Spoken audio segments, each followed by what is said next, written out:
Desa Misteri Sawah. Pada saat ini saya sedang berada di Desa Lewidua, Kecamatan Bukit Usam, Kutajane, Aceh Tenggara. Pada saat ini saya sedang berada di salah satu destinasi wisata yang terletak di Desa Lewidua, Kecamatan Bukit Usam, Kutajane, Aceh Tenggara. Tempat ini merupakan salah satu destinasi wisata air terjun.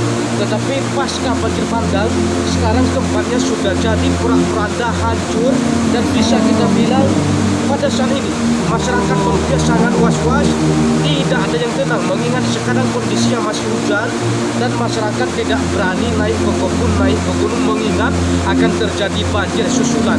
Pemirsa dimanapun Anda berada, ikuti terus perjalanan.